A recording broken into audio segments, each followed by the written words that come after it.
Hearing God's Call, an audio introduction to the Catholic faith. This is the 8th of a 30-session program produced by the Catholic Inquiry Centre, an agency of the Australian Catholic Bishops' Conference.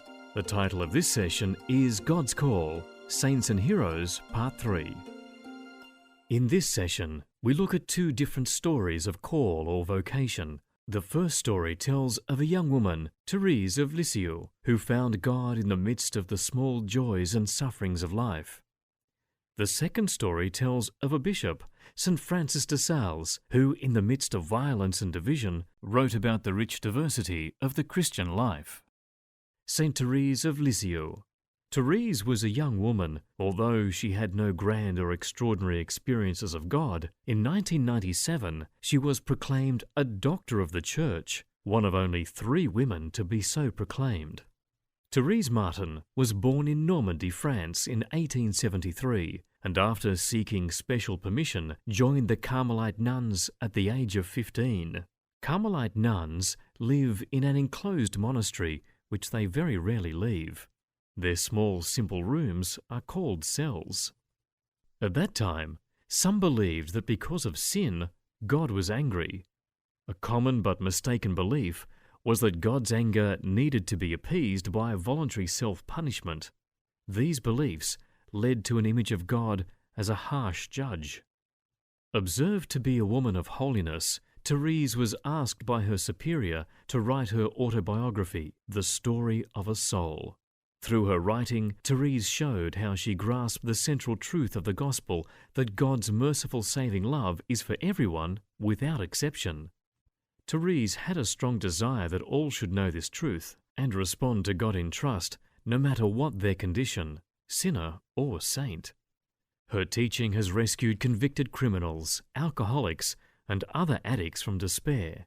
Thérèse died when she was 24. In her short life, however, she gave an enduring gift to the Church. Saint Thérèse of Lisieux is a special saint for missionaries, and her simple way of trust has been an inspiration for countless people. St. Francis de Sales. Francis lived in turbulent times.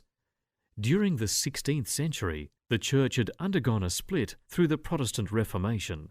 One of the main Protestant reformers was John Calvin, and his teaching had particular influence in Switzerland.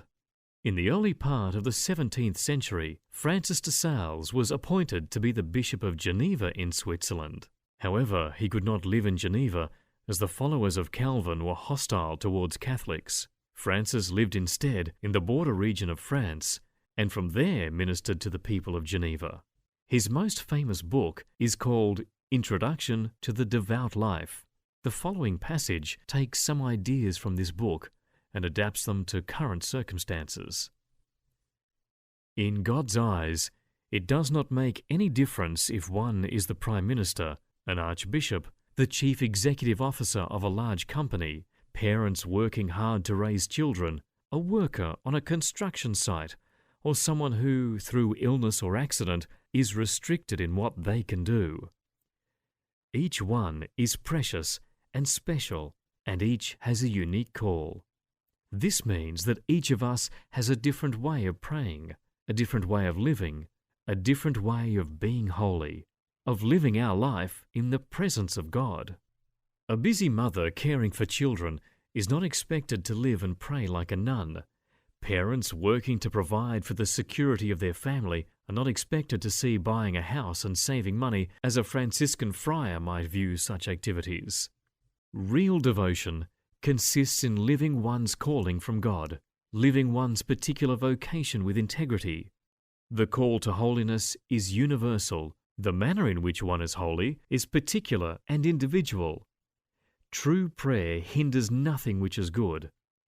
Through true prayer, family duties are lighter, married love truer, service to our nation more faithful. Some Catholics are called to be priests or religious brothers or sisters. Some are called to the vocation of marriage, others still to a life as a single person. Some are called to leadership and professional service, others to labour in factories and fields. All are called to live a life of prayer and holiness in the midst of their life calling.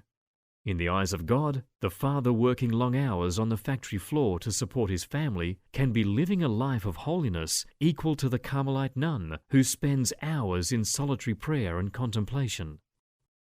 We now set aside some time for personal reflection. You might want to press the pause button and spend some time either writing or drawing your response to each of the 3 questions. Question number 1. Saint Thérèse believed that God's merciful saving love is for everyone without exception.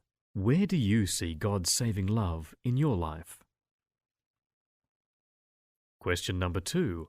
The call to holiness is universal. The manner in which one is holy is particular and individual. True prayer hinders nothing which is good. Think about the style of prayer that suits you. And question 3. As you pause to pray, think about the small joys and sufferings of your life that reveal the presence of God. A film available on DVD that might help to explore the idea of call, journey and life is Romero.